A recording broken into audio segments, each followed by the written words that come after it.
जीत ले हम सारी दुनिया। बीच हमें आज बोने दो, रोज उसे थोड़ा बढ़ने दो। छू लेंगे आकाश हम, मन के विचार हकीकत बने। सिद्धि फल से आनंद देंगे, कोशिश कर बढ़े, सोच बुलंद करे।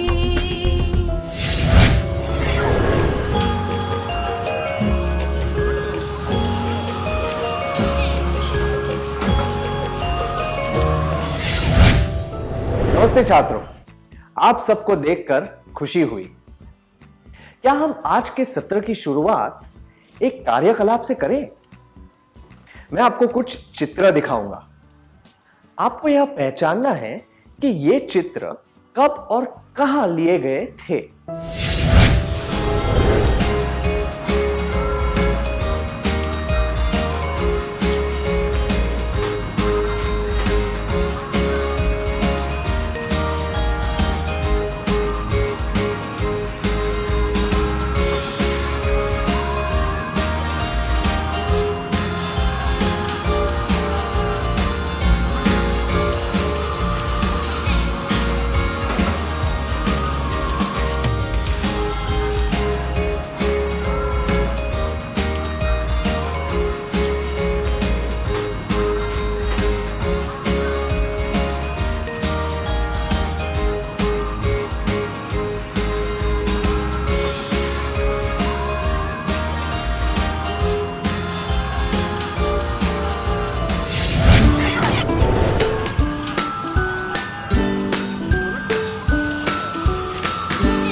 धन्यवाद। पहला चित्र किसी शादी या फिर घर के किसी उत्सव में लिया गया था। दूसरा चित्र स्कूल के किसी समारोह में लिया गया था।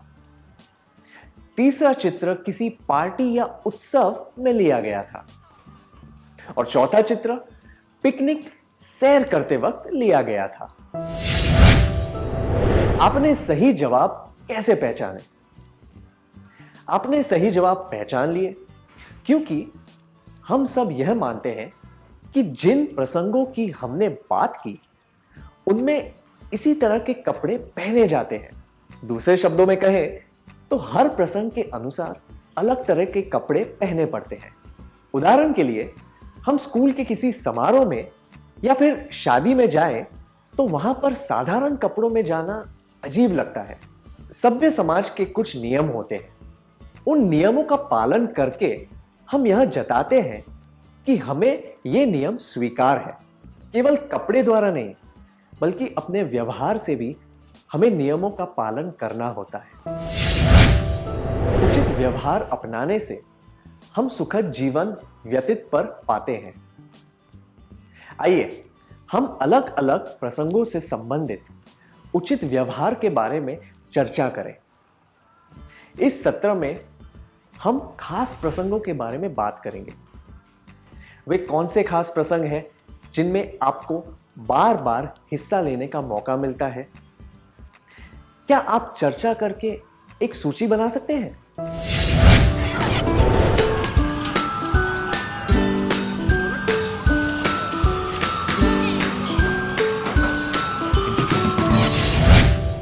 धन्यवाद, आपने बहुत बढ़िया किया। क्या हम इनमें से कुछ प्रसंगों पर नजर डालें? शादी, जन्मदिन समारोह, स्कूल का वार्षिक महोत्सव, विज्ञान प्रदर्शनी, स्वतंत्र दिवस, गणतंत्र दिवस इत्यादि। मेला, हाट बाजार।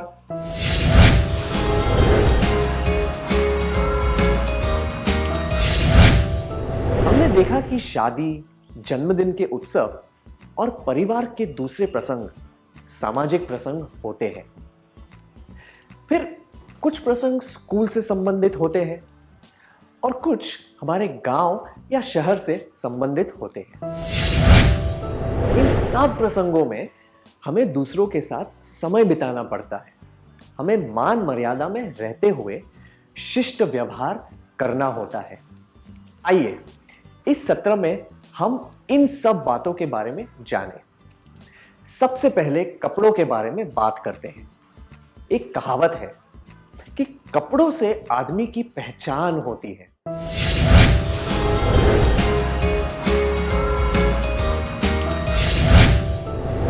अर्थ है कि कपड़े हमारे रूप रंग को संपूर्ण बताते हैं। आइए उचित पहनावे के बारे में बात करते हैं। किसी समारोह में जाने के लिए कपड़े पहनते वक्त हम किस बात पर ध्यान देते हैं? क्या आप बता सकते हैं?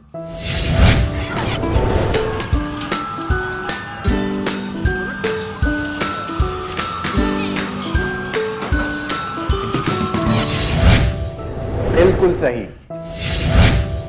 उम्र और मौके को ध्यान में रखते हुए साफ सुथरे कपड़े पहनना यह स्वीकार्य व्यवहार की सबसे पहली निशानी है।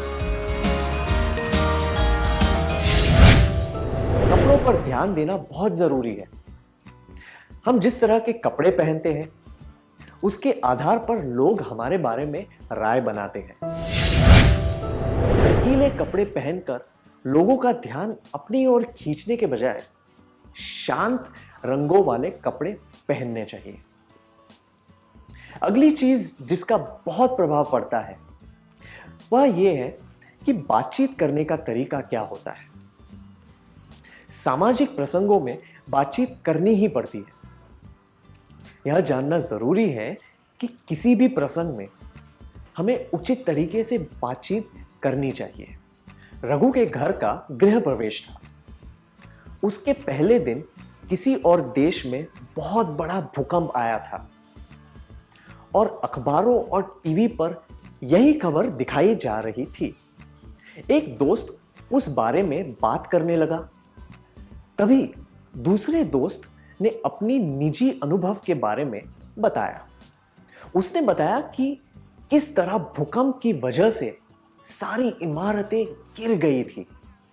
किसी और दोस्त ने विस्तार से वर्णन करते हुए बताया कि मकान और इमारतें ताश के पत्तों की तरह गिर गई थी। रघु को भी भूकंप से संबंधित कुछ बुरे अनुभव हुए थे।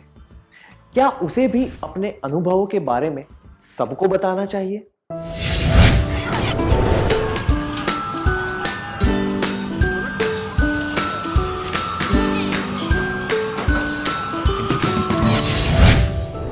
सही कहा आपने। यह बेहतर होगा कि रघु इस अवसर पर अपने दुखद अनुभवों के बारे में न बताए। बातचीत करने से प्रसंगों का मजा और बढ़ जाता है और मौके को ध्यान में रखते हुए बातचीत करनी चाहिए। खुशी के मौके पर खुशी की बातें करनी चाहिए, दुख और भय की नहीं। दुखद बातें लोगों को अशुभ भी लग सकती है। मौके के अनुसार बातचीत करने से लोग अच्छा महसूस करते हैं। सामाजिक प्रसंगों पर मौके के अनुसार बातचीत करनी चाहिए। हम जिस तरह बातचीत करते हैं उसके आधार पर लोग हमारे बारे में धारणा बना लेते हैं। सामाजिक प्रसंगों में आप बातचीत करने से बच नहीं सकते। ऐसी जगहों पर बातचीत करना टालना भी नहीं चाहिए। अगर किसी अनुचित बात पर चर्चा हो रही हो तो उस बातचीत से बचने के लिए चालाकी से चर्चा के विषय को बदलना चाहिए। चलिए आगे बढ़ते हैं। प्रकाश और उसका छोटा भाई आनंद सुरेश के जन्मदिन समारोह में गए थे। कुछ देर सभी बच्चों ने खेल खेले, फिर खाना परोसा गया। खाने में मिठाई, सब्जी पूड़ी और समोसे थे। आनंद जब टेबल पर समोसे लेने गया तब उसे चटनी नहीं दिखी। उसने तुरंत सुरेश की मां से पूछा, क्या आपने चटनी नहीं बनाई है? प्रकाश ने आनंद को अपनी तरफ खींचा और उसे कुछ कहने लगा। आपको क्या लगता है उसने आनंद से क्या कहा होगा?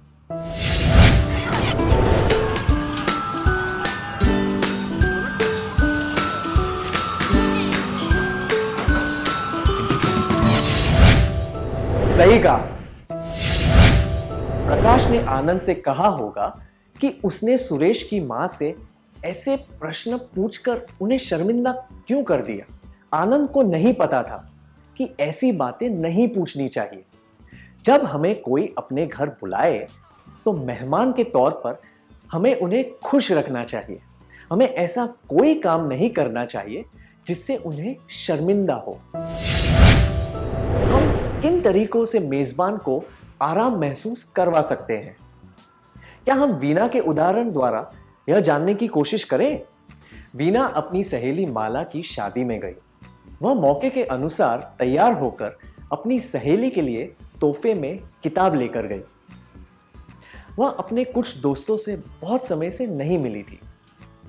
वे सारे दोस्त शादी में आए थे। तो वीना को क्या करना चाहिए? एक, उसे यह जताना चाहिए कि उसने किसी को नहीं पहचाना। दो, उसे जरूरत से ज्यादा खुशी दिखाते हुए उनसे मिलना चाहिए। तीन, उसे वास्तविक खुशी और उत्साह दिखाते हुए उनसे मिलना चाहिए।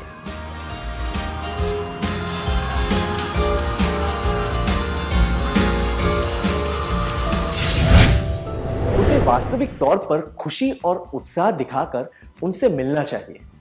अगर वह यह जताए कि उसने किसी को नहीं पहचाना तो यह अनुचित होगा। जरूरत से ज्यादा खुशी दिखाना भी अस्वीकार्य होता है। ज्यादा खुशी दिखाकर जोर से बातें करने से आप फिजूल में ही लोगों का ध्यान अपनी ओर खींचते हैं। लोगों का ध्यान दूल्हा दुल्हन की तरफ होना चाहिए, दूसरों की तरफ नहीं। हमें बिना जरूरत के किसी का भी ध्यान अपनी ओर नहीं खींचना चाहिए। जब शादी की रस्में पूरी हो गई तब वीना माला को बधाई देकर उसे तोहफा देना चाहती थी। उसे यह कैसे करना चाहिए? एक, तोहफे को दोनों हाथों में पकड़कर माला से नजरें मिलाते हुए मुस्कुरा कर देना चाहिए। दो, फोटो खिंचाते हुए एक हाथ से तोहफा देना चाहिए। तीन, तोहफे का महत्व समझते हुए देना चाहिए।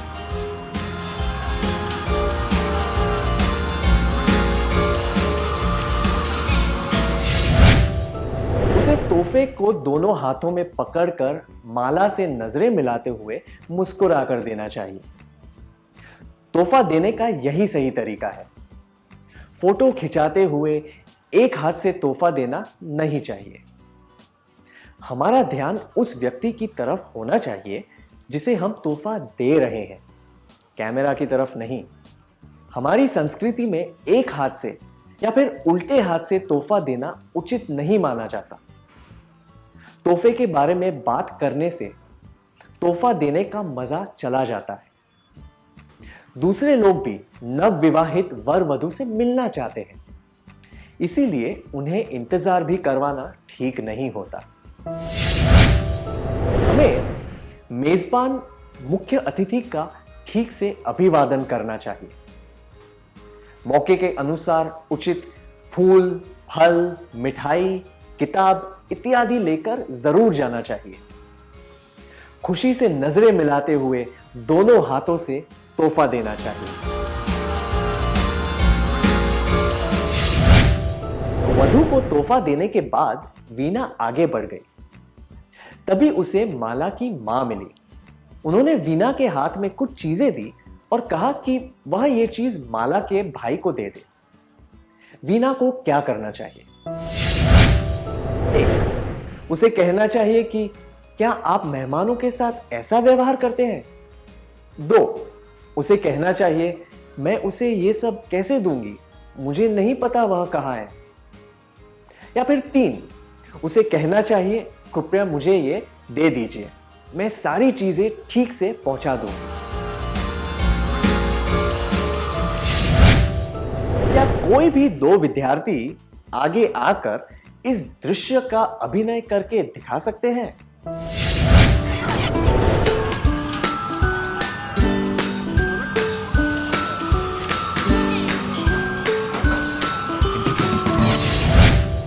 शुक्रिया।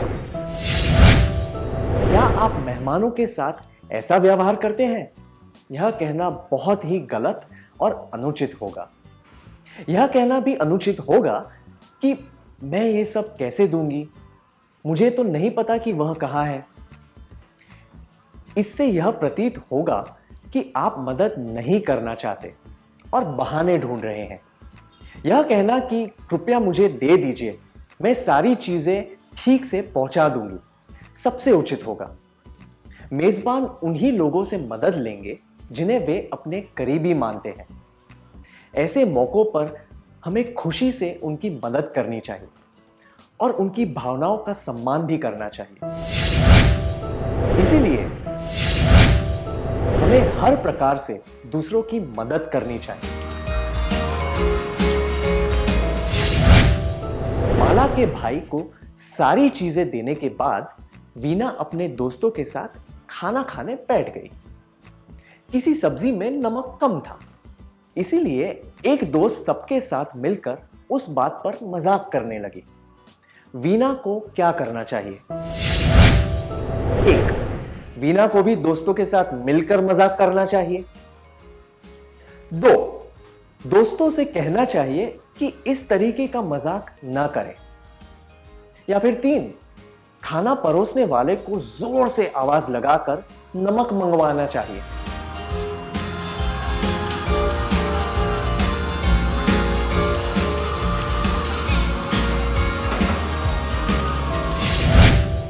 उसे अपने दोस्तों को समझाना चाहिए कि वे इस तरीके का मजाक न करें।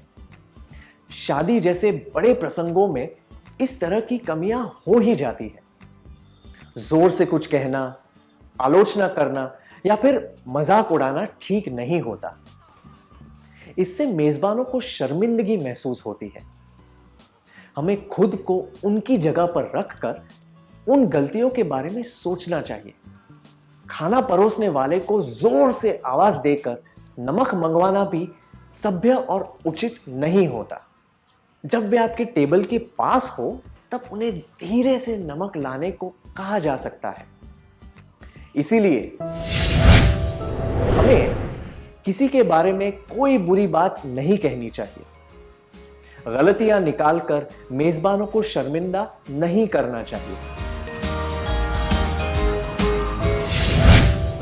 खाना खाने के बाद वीना अपने दोस्तों के साथ बैठकर बातें करने लगी। धीरे धीरे सारे मेहमान जाने लगे। वीना को भी घर जाना था। उसे क्या करना चाहिए? क्या उसे तुरंत घर चले जाना चाहिए या फिर उसे मेजबानों के साथ मिलकर घर जाना चाहिए या फिर मेजबानों को धन्यवाद अदा करना चाहिए और अच्छी चीजों की तारीफ करनी चाहिए?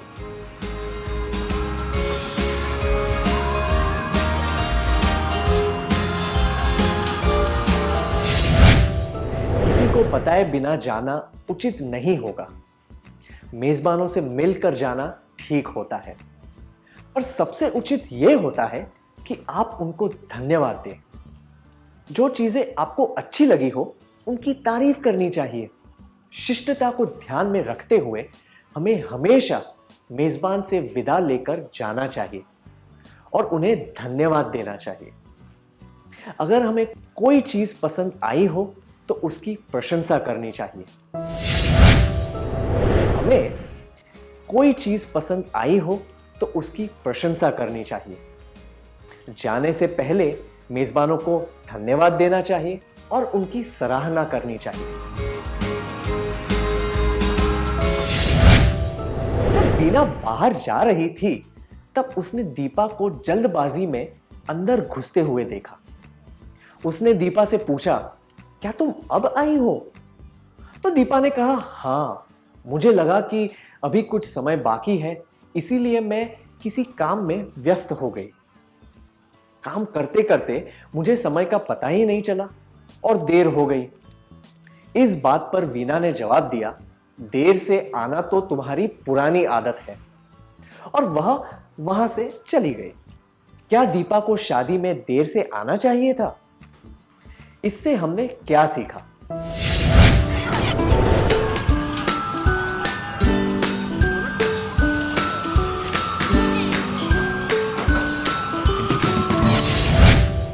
आपने सही कहा, किसी समारोह में देर से आना अनुचित होता है।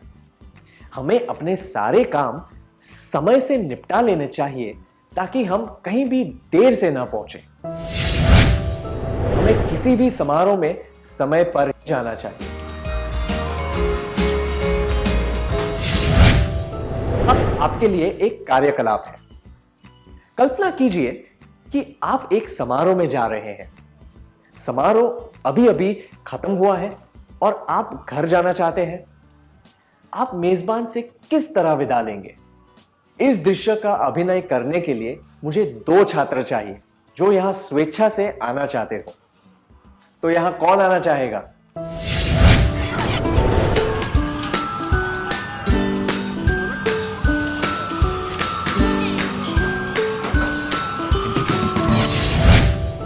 धन्यवाद, बहुत बढ़िया अभिनय था। अच्छे रिश्ते बनाए रखने के लिए हमें कुछ छोटी छोटी बातों का ध्यान रखना चाहिए, जैसे कि मेजबान को धन्यवाद कहना, खाना और व्यवस्था अच्छी हो तो उसकी तारीफ करना इत्यादि। ऐसा करने से सामने वाले को खुशी मिलती है और रिश्ते मजबूत होते हैं। क्या हम आज के सत्र में सीखी हुई बातों का सार संक्षेप करें?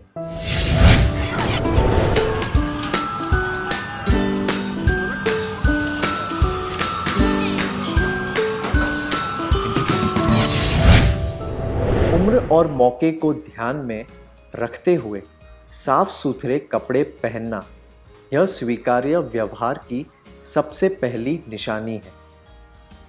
सामाजिक प्रसंगों पर मौके के अनुसार बातचीत करनी चाहिए। हमें बिना जरूरत के किसी का ध्यान अपनी ओर नहीं खींचना चाहिए। हमें मेजबान मुख्य अतिथि का ठीक से अभिवादन करना चाहिए। मौके के अनुसार उचित फूल, फल, मिठाई, किताब इत्यादि लेकर जाना चाहिए। खुशी से नजरें मिलाते हुए दोनों हाथों से तोहफा देना चाहिए। हमें हर प्रकार से दूसरों की मदद करनी चाहिए। जाने से पहले मेजबान को धन्यवाद देना चाहिए और उन्हें सराहना चाहिए। हमें किसी के बारे में कोई बुरी बात नहीं करनी चाहिए। गलतियां निकालकर मेजबानों को शर्मिंदा नहीं करना चाहिए। कोई चीज पसंद आई हो तो उसकी प्रशंसा करनी चाहिए।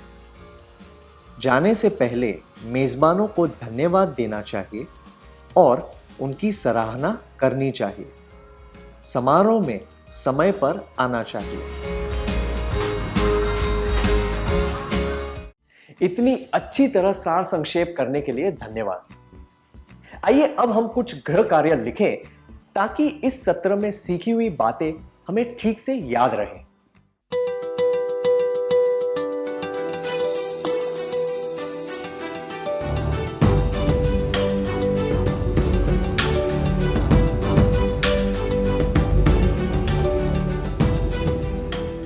प्रश्न 1। आप और आपके दोस्त किसी दोस्त के भाई की शादी में गए हैं। कुछ मेहमानों ने देखा कि खाना तैयार हो गया है, इसीलिए वे शादी की रस्में पूरी होने से पहले ही खाना खाने बैठ गए। आपके किसी दोस्त ने कहा कि चलो हम भी खाना खा लेते हैं, वरना बहुत भीड़ हो जाएगी और इंतजार करना पड़ेगा। आप क्या करेंगे? जवाब। 1।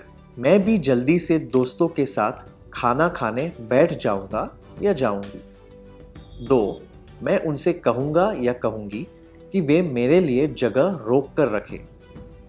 3। मैं कहूंगा या कहूंगी कि खाना खाने से पहले हमें दूल्हा दुल्हन को बधाई देनी चाहिए। प्रश्न 2। आप अपने दोस्त के घर एक प्रसंग में गए हैं। एक मेहमान आपसे कहता है कि वह आपके दोस्त की मां से मिलना चाहता है। आप क्या करेंगे? उत्तर 1।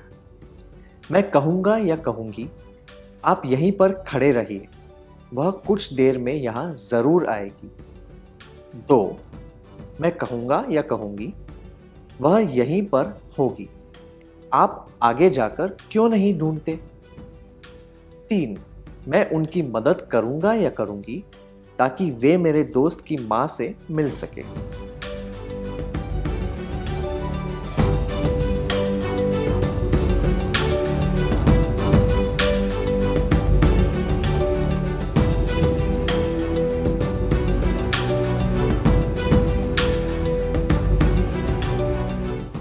क्या आप अगले सत्र में आने से पहले यह कार्य पूरा करके लाएंगे? तब तक के लिए अलविदा।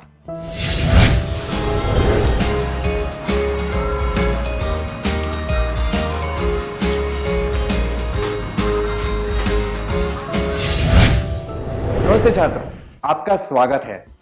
मुझे यकीन है कि आपने अपना गृह कार्य पूरा कर लिया होगा। क्या हम जवाबों के बारे में चर्चा करें?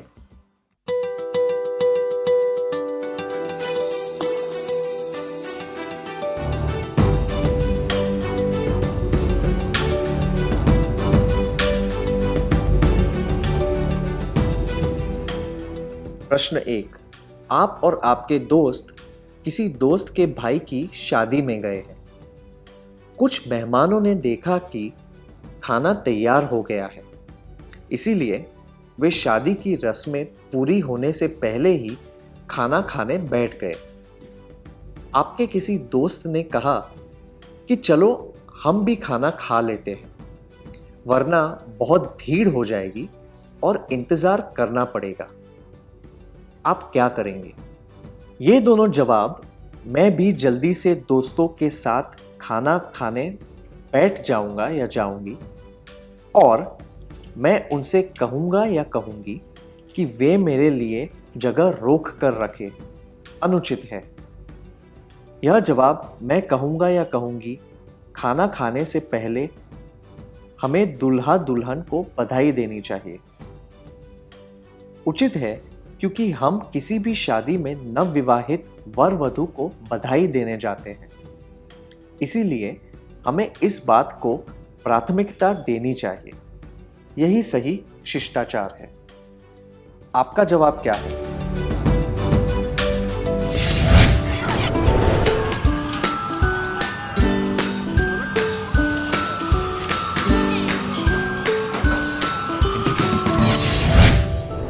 प्रश्न 2, आप अपने दोस्त के घर एक प्रसंग में गए हैं। एक मेहमान आपसे कहता है कि वह आपके दोस्त की मां से मिलना चाहता है। आप क्या करेंगे? ये दोनों जवाब, मैं कहूंगा या कहूंगी, आप यहीं पर खड़े रहिए, वह कुछ देर में यहां जरूर आएगी, और मैं कहूंगा या कहूंगी, वह यहीं पर होगी, आप आगे जाकर क्यों नहीं ढूंढते, अनुचित है। किसी की मदद न करना अशिष्ट व्यवहार होता है, जबकि यह जवाब, मैं उनकी मदद करूंगा या करूंगी ताकि वे मेरे दोस्त की मां से मिल सके, उचित है, क्योंकि किसी मेहमान और मेजबान के प्रति यही सही व्यवहार है। आपका जवाब क्या है?